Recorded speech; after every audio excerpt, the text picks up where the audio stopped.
Great. So thanks for that. I think I'll just get into it, if that's okay, just to bring back some time. I'm doing great, by the way. A lot of work. The world and everything that's going on today is keeping us very busy. So I'll get into that in a second right now. So let's start off with what's going on pre-COVID, because the differences between now and pre-COVID are a little bit different.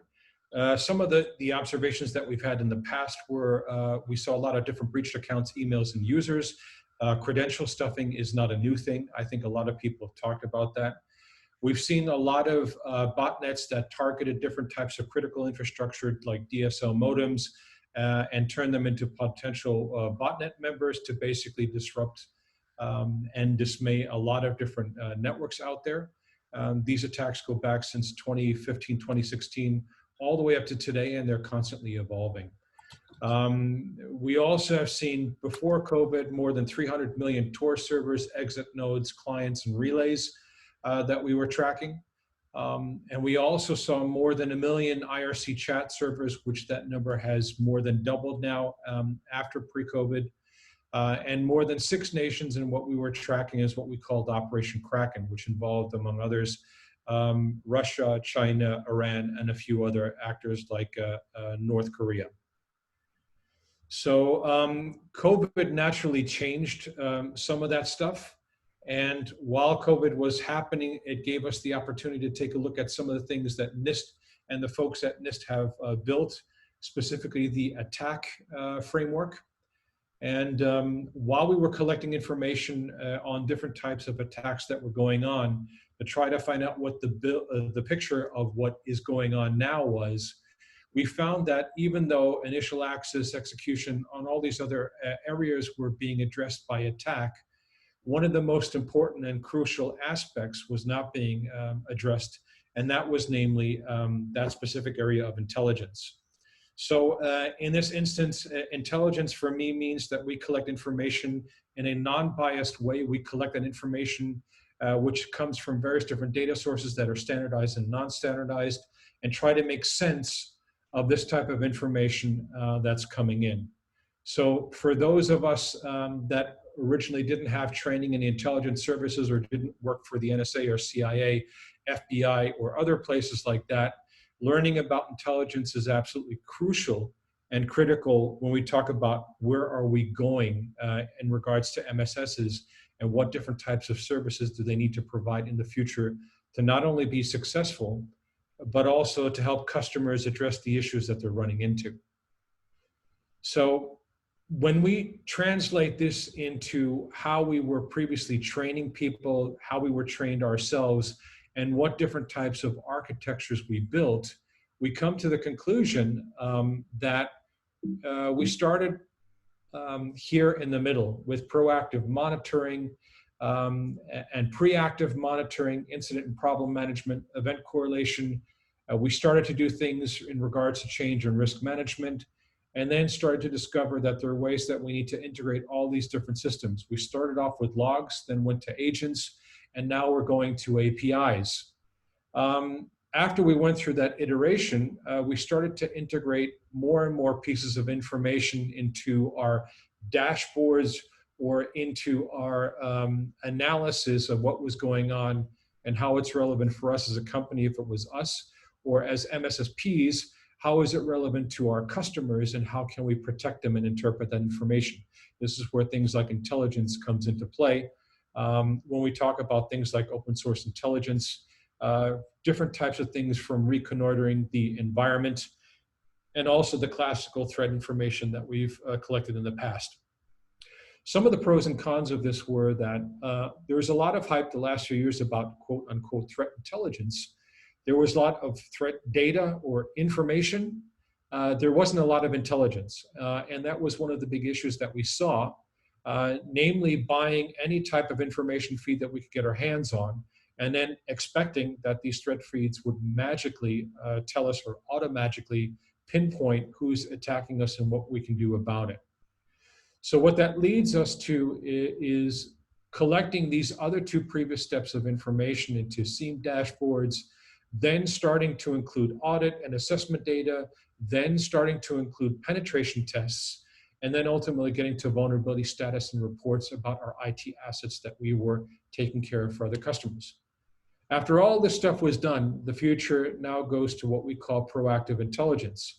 So we need to, at any given time, sync the information about security postures inside, including users and IT assets, and also the status of what we see on the outside environment using open source intelligence, threats, feeds, and that kind of stuff into one dashboard that makes sense of everything in near real time or real time in a way that executives and also analysts can understand.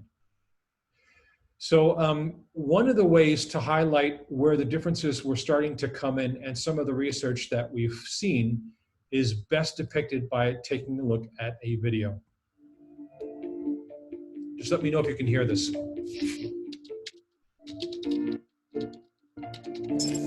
Today's world and the existing pandemic shows us how important infrastructure is. It also shows us how important people are. And protecting them really is. When a situation comes along, like the current pandemic, it shows us exactly what we didn't do correctly or at all.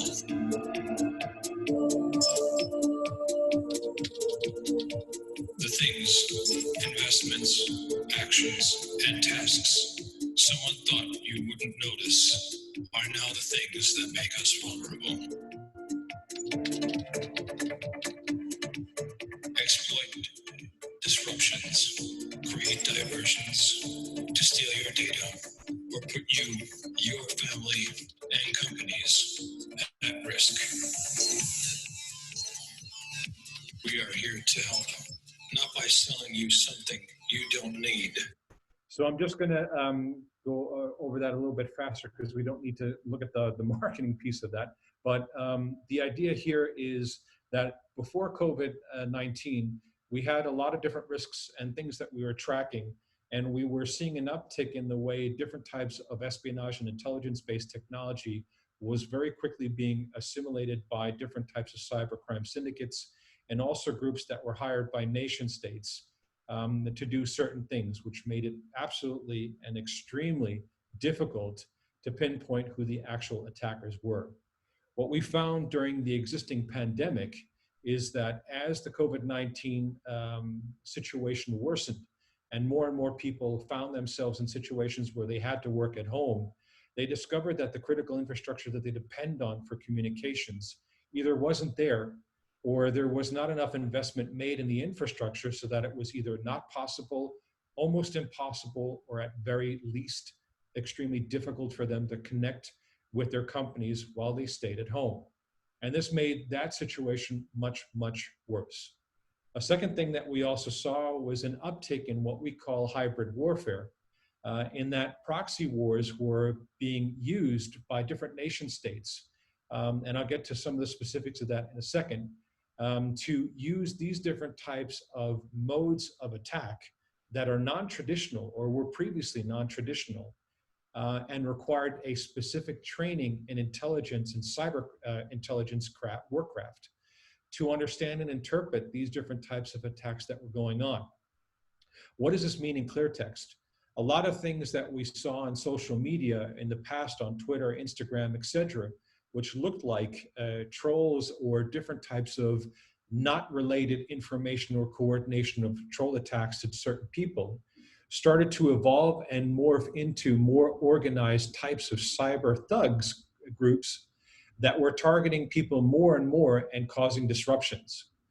So the more analysis we did on this, the more we found out that the things that we were seeing before COVID and then especially during COVID were that these different types of cyber thug groups or proxy wars, which are part of hybrid warfare, were used to create different types of information warfare and propaganda or propagandistic types of situations that caused a lot of disruptions. Some of the disruptions that they caused, the obvious examples are we see a lot of protests going on where people are not really quite sure what groups are out there and if these are locals or if they're people that come from out of town, or ultimately if these are people that are paid by interest groups to cause massive disruptions. Now, how does this relate to an MSS and MSSPs in general? It relates to us because first off, we need to interpret the information of what's going on in this reality now. We need to have training in espionage and counterintelligence, as well as intelligence, to understand what we're looking at and how it is or isn't relevant to our customers and also ourselves. And then lastly, how to interpret that information and data and turn it into actual intelligence so that we know what we can do. And more often than not, trying to do this as fast as possible, even though we don't have all the facts, right? So what does this basically mean in clear text? We're seeing more and more now that even as MSSs and MSSPs, it's up to us to use different types of data collection sources, filter these things and turn this into actual intelligence, and sell these things either as services or as refined reports or information feed reports to our customers so that they are prepared for what's going on right now and also in the future. There's different types of analysis that was done, and one of these is pretty interesting from Graphica.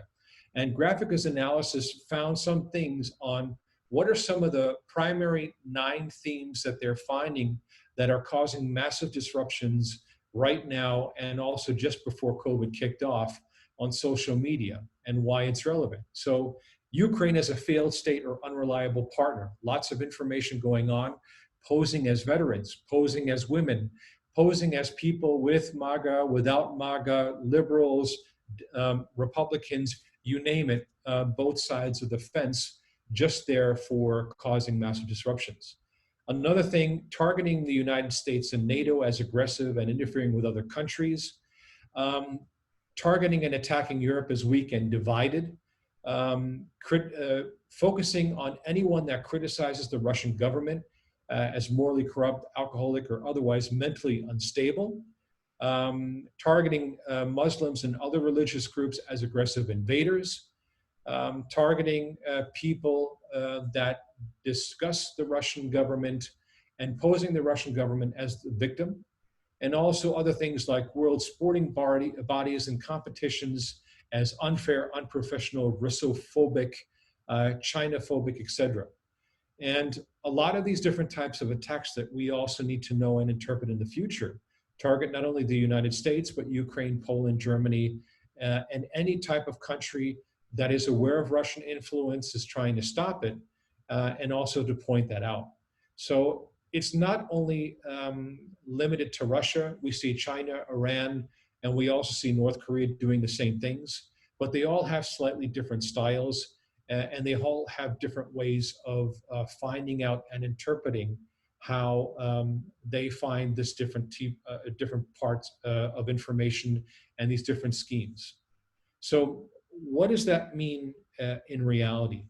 What that means in reality is that we find ourselves having to find a way, shape, or form of building a system that connects the dots. So what I said in the past in some presentations is, in order for us to connect the dots, we need to define what the heck is a dot? What does a dot mean? How do I collect information on that dot? And how do I turn the information that I collect on that dot into a network, whether it's neural, whether it's Bayesian in a more simplistic form, and turn that network into something that we can sell as a service, offer to our clients and customers to protect them against this cyber war and hybrid warfare that's actually going on right now, right? So what I like doing is when we do the trainings and when we talk to customers is the biggest issue that we as a security industry, regardless of who we're talking about, if it's us and also everyone else, is it's very difficult for us to discuss things like intelligence, open source intelligence, and these different types of advanced topics like using root cause analysis or use cases to an executive that may not have been trained in the past in security. Now, one, it's important that any executive that's getting trained today and in the future must know about cyber defense. This is a must. It's not a can. You have to know this. If you're going to be a CEO or any C-level type of executive, you need to be aware of this, and you need to pull in partners that can help you be that subject matter expert so that you can protect your revenue, because business is or security is a business process. It's not just a technical process, right? So in connecting these dots, we also need to find out, how do cyber attacks that in the past were very theoretical, or they didn't really impact us besides breaching our accounts, stealing our data, stealing our plans for development, etc. They're now moving into a space where we're no longer talking about what we call cyber risk intelligence, but we're now talking about cyber tactical risk intelligence. And what we're seeing now more and more through COVID, targeting healthcare systems and healthcare networks and supply chains for masks and other types of very critical, really needed materials, is that this is getting worse and worse. And there's another video that I'd like to show that puts this into perspective.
So just to highlight that, this looks theoretical, but this is based on attacks that have actually happened.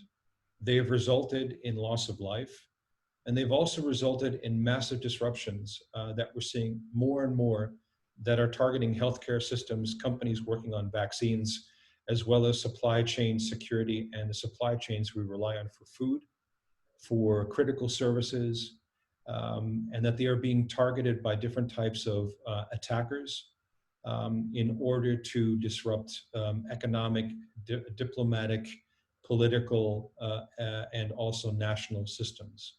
So these things, what we're trying to say here is, these two short videos are highlighting that we're no longer talking about theoretical physical damage.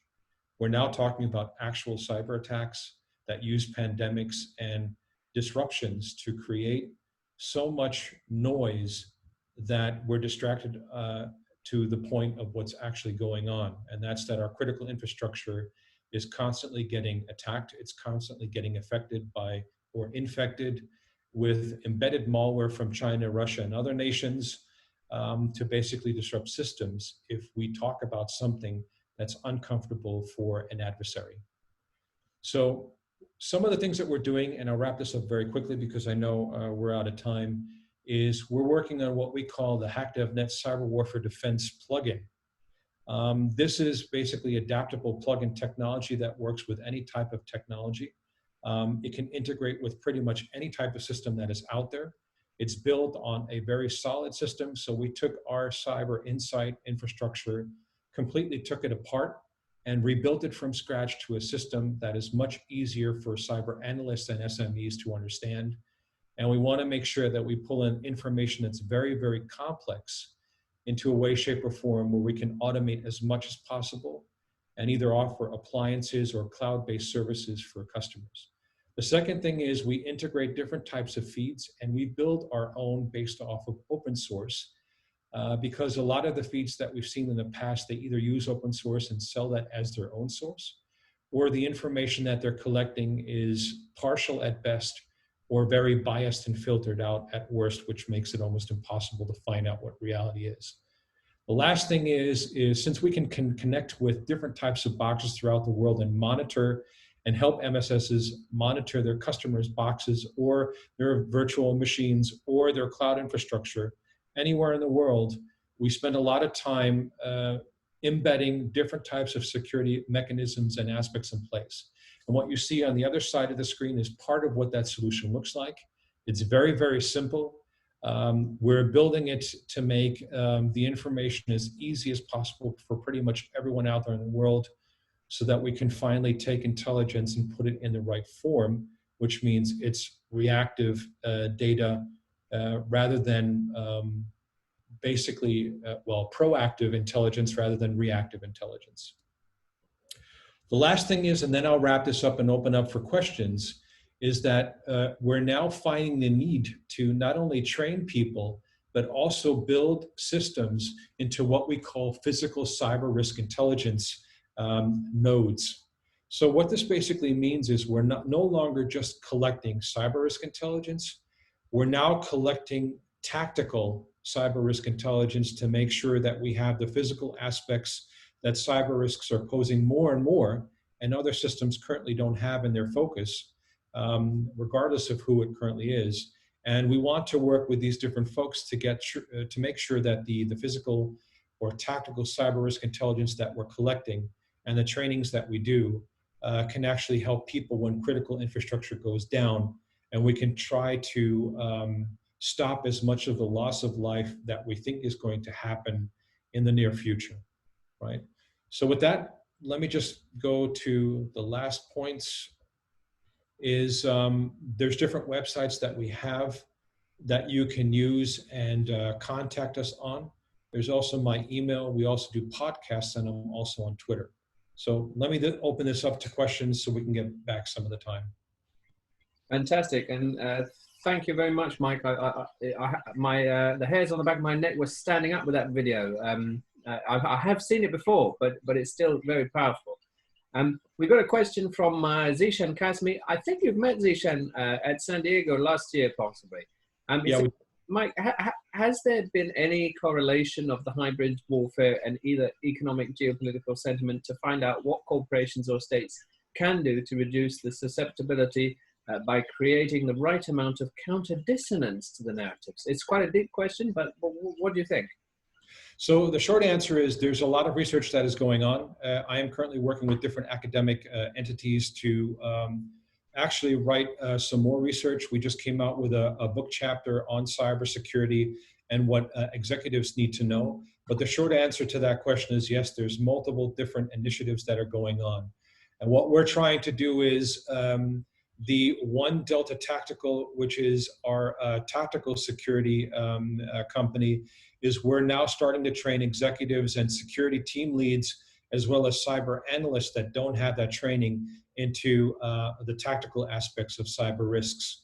And we're also compiling different types of research through our own researchers and also the academic community and partners. So if you'd like to reach out to us for some of that research and some more details, which would absolutely blow away this time that we have right now for this session out of the water, we can definitely contact and have a separate call or a meeting or conference on that alone. No, fantastic. And I know, especially in two of the next panels, we have corporate security, EP. It's right up their street. They may have not have considered this particular angle before. So that's right up their street, I think. James Bohr, he asks, has any of this disinformation research been published? It's because he's writing some work himself, if it's out there. So there's some information that I push out in bits and pieces. On one hand, to basically take a look at what the results are of posting those things, because we actually proactively track social media. The other thing is that we also have research that is confidential to us and that we only share with research partners. Now, research partners, becoming a research partner for One Delta Tactical and Hakdefnet is very easy. All we need to do is vet and make sure that you're a responsible person and that you work within the cybersecurity community, and you have pretty much a record that doesn't indicate that you would take that information to a nation state or resell it. So we can give you access to the information. Some of the research is published. Some of it is available on IGI Global's new book that's coming out. I believe the chapter that I wrote for that new book is either chapter 8 or chapter 9. And that details some of the aspects that we've seen. And if you want to contact us for some more of that research, I'd be happy to share it with you. Fantastic. And I know you've got it on the screen, but can I put your email in the chat? Absolutely. Yes, sir. All right. Well, Mike, as always, thank you very much. This is enlightening, and I like the fact that it combines so many different facets of where we're going with this conference. I think it's great for the channel, and it's great for the end user. So, Mike, thank you very much. Let's give Mike a great round of applause. We got lovely comments. Karen Gelbreth says, excellent presentation. Anya David really enjoyed it. Zishan, thanks for the answer to the question. Sandor's clapping. I really enjoyed your videos, and yes, I look forward to seeing you soon. Thank you, very kind, and I appreciate the initiatives that you're doing and the hard work that you're investing. Without the work that you're investing and without all the people that are here viewing this, I also appreciate that too, and our ultimate objective is to get people trained, to make people aware, and to work together to solve these issues that we're dealing with as a community, right? So thank you very much. Thank you, and we will see you very soon. Take care. Fantastic, and we got nice comments. Sean Edgar is clapping, and Zishan is clapping, and Sandor is clapping, which is great. How are we doing? Are we nice and awake? Obviously, I'm on a UK time zone, but I am conscious that it is the middle of the day for you. I hope you're well. Now I'm going to bring up our architect panel, because no MSS conference would be complete without a look at this enormously important facet. We mentioned architects previously in terms of whether or not we should have a seat at the table. Of course, that's a familiar question. And of course, we can't help but think of the current corona pandemic and crisis and home working crisis. So you'll see that reflected in some of the questions. Nice to see you, Sean. How are you doing? Good, good. And Nicole, nice to see you. Welcome.